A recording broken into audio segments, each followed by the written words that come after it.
With me today is Kathleen Alessandro from Great Start Detroit Wayne. I would love to start out with just giving a summary of what it is you do. What is the Great Start Detroit Wayne, and how do you help parents?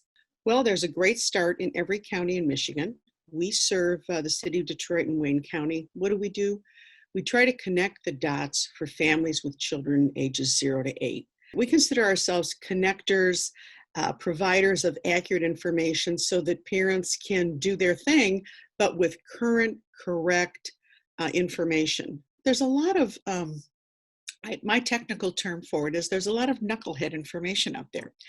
And it's a time and a place and a space where people just need good, solid information, good connections to resources, good understanding of the best things they can do with their children in their home setting and supportive of schools.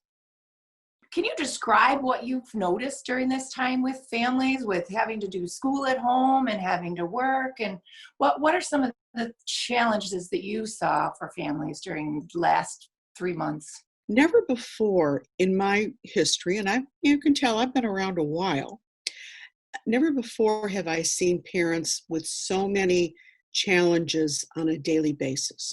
They are uncertain about their jobs. They're uncertain about a child care center being available when their job does come back.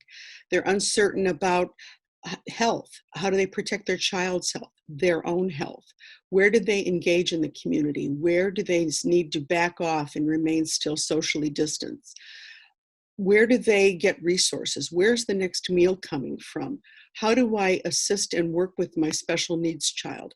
How do I keep my child busy all day? Am I supposed to engage with 3 different teachers if I have children in different grades? And I think it has absolutely immobilized parents and panicked them to the point that we almost need a reset. And maybe summer is the time for a reset. This was something that just came. No one really had time to prepare for this. And the fall, we have some time before fall. We don't know what's going to happen, but we do have some time before fall. Can you give us a little idea of what you think? Do you think school districts will have a better handle on this in the fall as they have time to prepare? I think school districts are working nonstop to try to figure out the best answer for this. And as we know, information changes. So they're having to keep up with every potential option that there might be to keep children safe and provide an educational opportunity. I would hope that parents would stay connected with their district or their school. Information will continually be shared. They will be advised of changes. They'll have an opportunity for some feedback, but you have to be in the loop.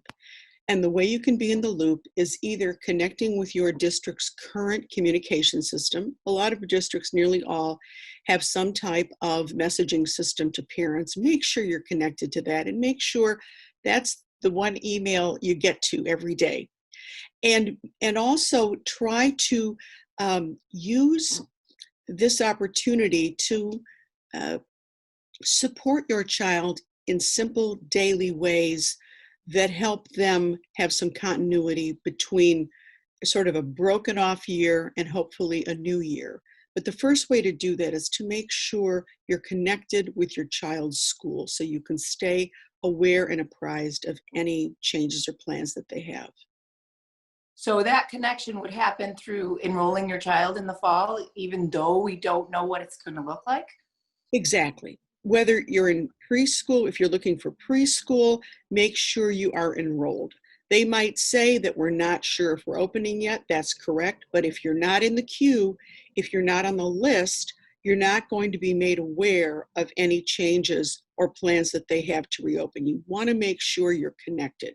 Register, enroll, connect with the communication systems. That's the best thing you can do to make sure at any time you're getting the correct, current, and accurate information.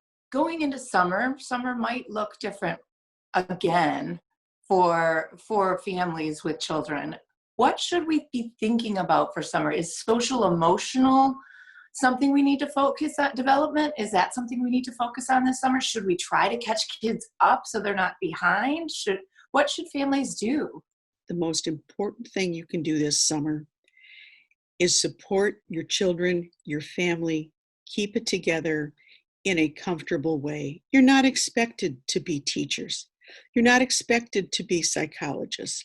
You're expected to engage as best you can with your children on a daily basis. So here are a couple of things that I think have sort of evolved out of this crisis that could be helpful this summer. First and foremost, nearly every museum, zoo, aquarium, both locally and nationally, is offering Facebook Live. They're offering recorded segments. They're introducing you and taking you to places and spaces you might not have had time to take your children before.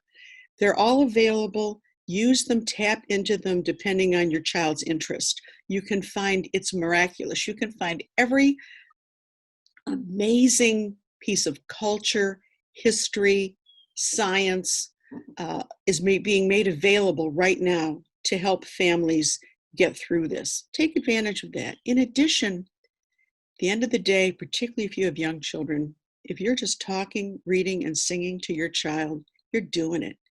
You're doing it. You're building the social emotional. You're making them feel comfortable. Go for walks. Play in the backyard.